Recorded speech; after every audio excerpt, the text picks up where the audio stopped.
Hi, I'm Donna Nichols, and I'm a lecturer in the School of Journalism and Mass Communications.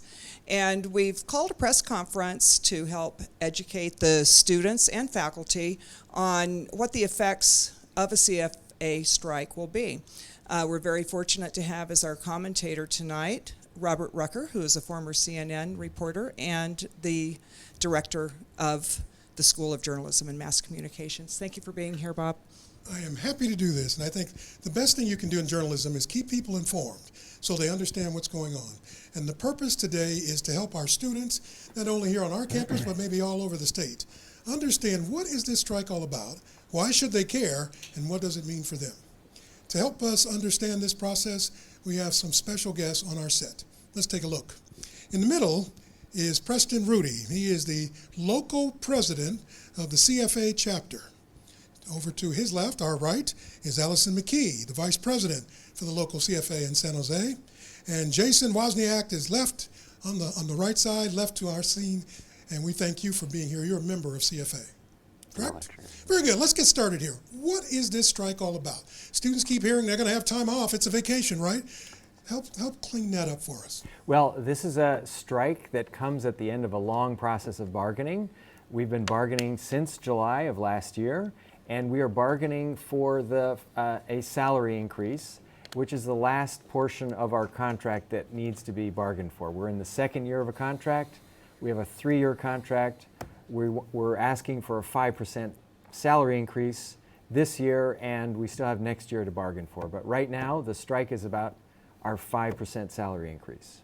But, how does it affect students, you think? I heard that we need a certain number of in-class hours to get credit for the units or for the classes. And I was just curious if losing 5 days of class would affect that in any way. Allison, you teach in the RTVF program here at San Jose State? Yeah. I think what you basically should do, I think, what students should do is maintain contact with their professors. I will make sure in my classes that there will be no threat because there will be no threat to students' hours that they earn in class or with class-related activity or work. But during a strike, during the 5 days of the strike, we withhold our labor. We will not work during those 5 days. You have a question. I have a question. How disruptive would this strike be? For the campus community as well as for individual students. Allison? I think it will be disruptive. It won't be combative in the sense that there will be no violence, there will be no aggression, but it will be disruptive in the sense that if the chancellor truly does not want to prioritize education, the faculty who teach the students and students' experience, if they don't want to prioritize that, then we will strike, and that will take out 5 days. 5 days. That will be disruptive to a syllabus, to a course, and that will be something that it's not something that the faculty will have done. It's something that the CSU will have failed to address and take care of. Professor Ralph Nichols, you have a question? My name is Ralph Nichols, and I teach full-time at a community college in San Jose.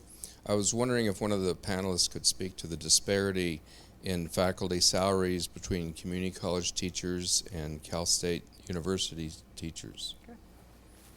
Well, yes. So the average pay for faculty at the CSU is around $45,000. If you look at the salaries for the CSU faculty for the last 10 years, and you compare that to the changes in the salary for the UC faculty and the community college faculty, the rise in pay has kept up with cost of living in ways for the UC and the community colleges that it has not for the CSU. So of the 3 systems in California's public education, higher education system, the one group that has lost purchasing power are the faculty at the CSU. Political participation is educational. You will learn more about yourselves, about your friends, about school, about life by participating in these political projects than you will in 5 days of class. That's my belief. So I think like to be involved in a political process is an educational experience. And I think it's something to think about, because in terms of gathering, if you gather to talk about the political process, if you gather to talk about what's happening at your university, you're going to learn a lot. But having said that, do you understand as a student, do other students understand, with the cost of living, especially here in Silicon Valley going up, these costs are necessarily going to be going more and more in the direction you don't want?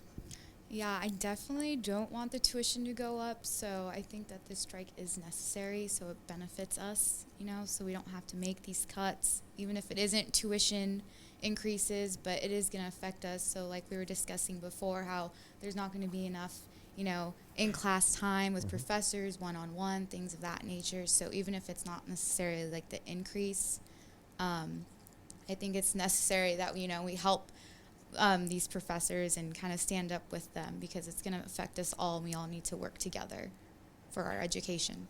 Right, and CFA, both now and in the past, has sided with students in contesting the need for higher tuition and higher fees for students. And we have been with students opposing those student fees and opposing those increases in tuition without a proper investment by the state and monitoring of where the money is going within the CSU and where it's being spent, rather than automatically going to, the ATM machines that are the students. Mr. McKee, you get the last word. I don't want to strike, but I will, if it comes down to that. And I did not come to San Jose State University to strike. That's the last thing I want. If it comes down to that and the Chancellor's office does not meet us, then that's what I'll do for the sake of my colleagues and also for the sake of my students in our collective kind of fight for a better education. Well, I thank each member of the CFA for being here today, and I want to thank all the students. I think it's very impressive that students care enough to want to ask questions and get a more deeper understanding of what's going on. And the last thought I would offer is this: it's not a well-kept secret. San Jose State is an excellent school, and it has many programs all over campus that are doing exceptional things.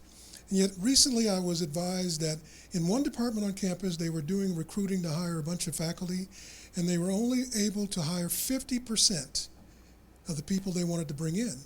And it was largely due to the fact that people wanting to come here looked at the cost and said, I don't think my family can survive. That's something that we have to continually address, and that's the point of this session today. The School of Journalism and Mass Communications is proud to be able to offer this service to our students and to the community, and we hope you stay in touch. Remember, learn by doing, and make sure you keep up with what's going on. Thank you. Take care.